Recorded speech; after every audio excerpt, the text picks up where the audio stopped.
Hey y'all, welcome in. Today I'm talking about 3 tips to help you become a better runner. All right, step 1, patience. Patience is critical when becoming a better runner. You can't go out there your first time expecting just to hit it out the park or just run your PR every time. What I mean by PR is personal record or personal best. Patience is critical. You have to just look at this game for like the long haul.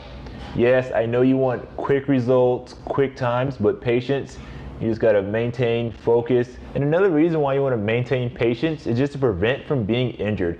If you start trying to go too much out your comfort zone or your fitness level, you can get injuries from calves, knees, ankles, and then you're just not going to even want to run anymore. So you have to maintain patience. After a couple weeks, after a couple months, and even sometimes years, depending where you're trying to go. If you're trying to go for 5K, a 10K, a half marathon, or even marathon, those take time to get better. Definitely if you never stepped out the house, if you never ran before, if you're first time running or you're just trying to get back into running shape, this is just a patient game. Running takes time over the long haul. Even my first time, when I started moving into a distance-based program, it took me a couple years before I really started getting a hang of doing these long runs every Sunday, getting up at 6 o'clock and just grinding them out from 10 to 13, 15 miles. So you gotta understand, just when you start it, you can start slow, depending, you can walk some, run some, or even just walk slow and then walk fast. And just over a course of time, you're gonna build upon that. And you're gonna slowly move forward into running, jogging, walking, and running. And just taking your time and just understand that patience is going to get you where you want to go. Step 2, motivation. Now this could be probably the biggest and hardest thing to come over is motivating. How do you set your alarm for 5:30, 6 o'clock in the morning and then put your shoes on and get out the house on a work day or on the weekend after a long night? Whatever your situation may be, motivation. You got to find your motivation. I always tell people, if it's going outside, if it's getting treadmills inside, if you're just trying to build your endurance necessarily, you have swimming, biking, cross-country skiing, you even have it in the area, rowing. Those are all great tools to help you improve your endurance. But running-wise, you gotta have inner motivation, or even if you find a friend or a buddy, somebody you can put your shoes on with and go out there and just jog a couple miles, run a couple miles. Just find somebody to help you get motivated, from putting your favorite playlist on or soundtrack. Those are great ways to find motivation. If you don't like your music, you can just listen to the outside and just run.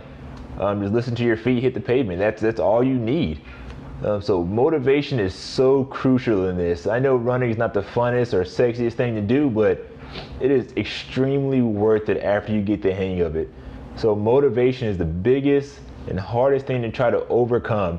Even you can run at night, depending where you live. Sometimes I'm from Texas, so running during the day is extremely tough when it's like 195 degrees outside. That's probably not when you want to run, either early morning or late in the afternoon when it's a lot cooler. So if you can find the right time, whatever gets you going, just motivate yourself. Step 3. Now step 3, step 2, I know they said they're all big deals, but step 3 is consistency. Consistency is what really is going to turn you into the runner that you want to be. Because you can't just do it once or twice a week, or just expect you to be good to go, or once or twice, 3 times a month and expect to be where you want to be or hit your personal record or perform well without consistency. I always tell people 3 to 4 times a week routinely. You can't be on and off 3 to 4 times a week for 1 month and then the next month and then stop it that month. You got to keep it going month after month after month, year after year after year, and you'd be amazed what consistency can do for you. Next thing you know, you're running longer, you're running faster without even noticing it. You're just feeling good, trotting and feeling great. So consistency is what can really turn you into the person that you want to be, that can really improve your endurance. It's hard sometimes with an awkward schedule, if you have family or kids or school or classes, but between that, you got to find that, like I said, motivation and consistency to keep driving, even if it's not a lot. Let's say you want to go on a 30-minute run, but you don't have time, you only can do 15 minutes. Heck, just do 15 minutes for that day and just rearrange your schedule for later on. but it's really getting something in is better than getting nothing in. Because if you get nothing in, sometimes that turns in, well, I'm gonna do nothing today and make it up tomorrow. Then tomorrow comes, you're like, well, I didn't do it tomorrow, so it's just not a good habit. And then you know, you say tomorrow never comes. So make sure you do something. Something is better than nothing. All right, guys, thanks so much for watching. Those are my 3 tips I have for you today on how to get started running.